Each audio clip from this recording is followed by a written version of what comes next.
My name is Helen Biandudi Hofer, and I am a journalist. So I contract with different organizations, one being the Solutions Journalism Network, sometimes local NPR, PBS, and then I have a production company as well.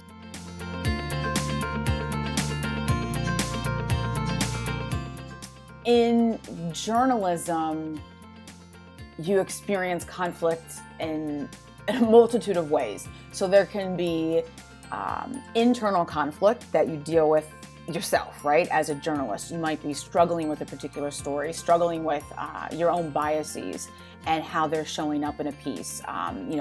The topic or a source that you're working with could be challenging you. So there's the internal conflict component. Then there's also sometimes conflict that can show up in a newsroom. And so whether that might be with your news director, your producer, an editor, another journalist, and it might be, when it comes to deciding what to include in a story, what to leave out, the angle to pursue, how to frame a particular story, those are all ways, that's a different type of conflict, right? So conflict kind of in varying degrees. They're not all like that high conflict type of a thing that we might think about.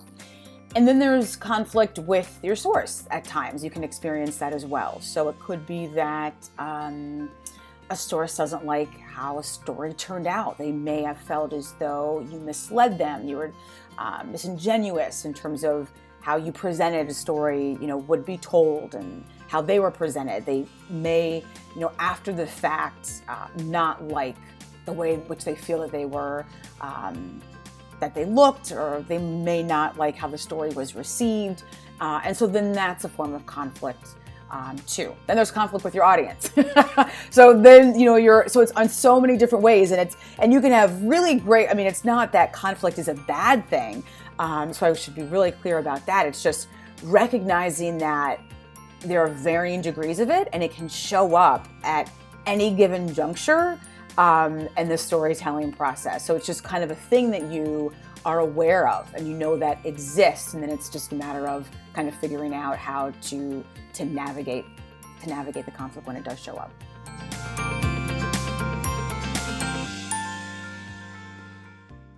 I'm located in Western New York. I'm about 45 minutes outside of Rochester and Williamson, New York. So it's along Lake Ontario. So I'm in between kind of Rochester and Syracuse.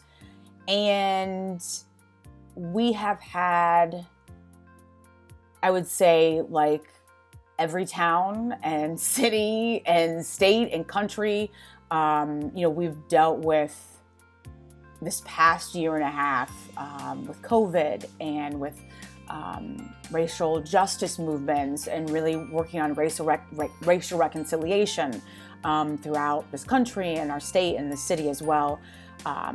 We've dealt with a lot of conflict, but just like many other, I think it's just been a year of conflict, that we've had to kind of face. And Rochester in particular has been a really rough year, just in the terms of the political arena, law enforcement arena, how, communities and law enforcement are trying to kind of reconcile that relationship with the presidential election. And I live in an area where people, there's some division in terms of how people believe politically and where they stand politically. So it's just been a moment of, I would say it's been difficult, difficult terrain to navigate throughout the last several months, but also a great opportunity as well. I think how you look at conflict determines how you navigate through it and kind of how you get to the other side of it. And I think that in journalism, and journalism in Rochester in particular, they have really found a way to kind of, how do we look at this as an opportunity and work through it? Yes, we recognize what we're dealing with. We have to kind of reconcile with our role in conflict and kind of where we are right now, but also the opportunity that we have to kind of shift that and change the narrative.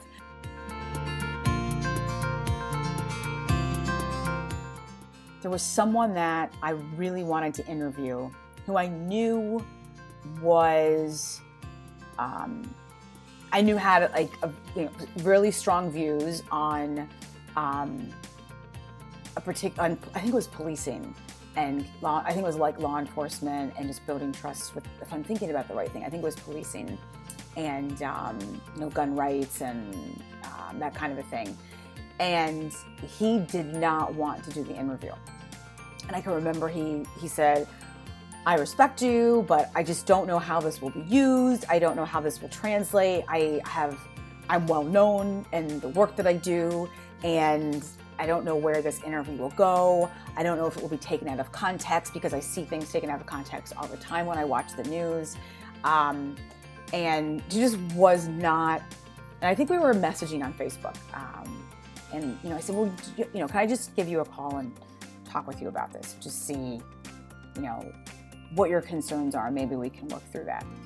So we did jump on the phone and had a long call, and it was very clear, like there was a lack of trust. There's just a lack of trust when it comes to the news media, and also a concern again about this being taken out of context, because an hour-long interview will get shortened to about 5 to 7 minutes, and that's long, right? Even for training purposes, I was planning to shorten it just to, and the interview was to demonstrate looping. How ironic, like to show how we can get beneath the conflict and incorporate, develop trust using this technique. And so I looped him in the pre-interview. I considered this phone call to be a pre-interview, and I used looping, and he did feel more comfortable. We were able to kind of work through his concerns, and I even said, if I were to use this, I would show this to you in advance. This is for training purposes, and you can let me know, how you feel about it. And he agreed. He said that works. So we did end up doing the interview, and the interview was incredibly difficult for me, because I was hearing things and I was having to loop, really not think about myself. Because with looping, it's just it's not about me, it's about the person that I'm talking to. And we did this remotely. So, he was on Zoom, and I had a, videographer there that we were doing this whole remote, interview. And the things that he was saying and that he felt really strongly about, just tore at every piece of me, and it was just really hard and I remember I had to loop him 3 times because on this one very simple thing, because I thought he can't possibly mean this.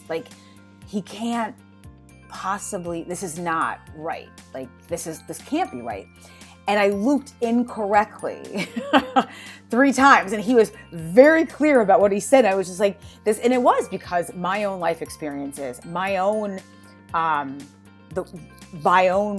walk in this world as a woman of color, were everything that I was just coming up, and I couldn't fathom that someone would feel this way. I didn't really think that this could be accurate, and so that was a moment of.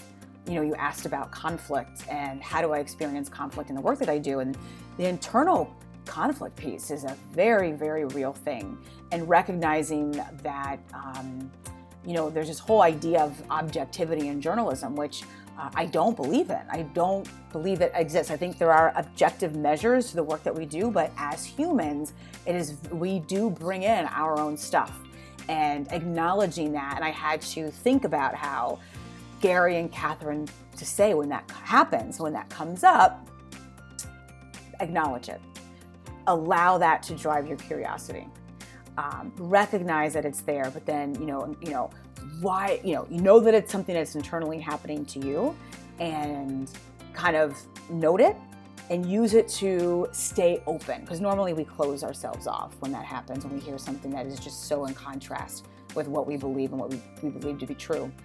And so I had to use that to be curious. And I just remember it was incredibly difficult and challenging for me. And I was just sweating at the end of it.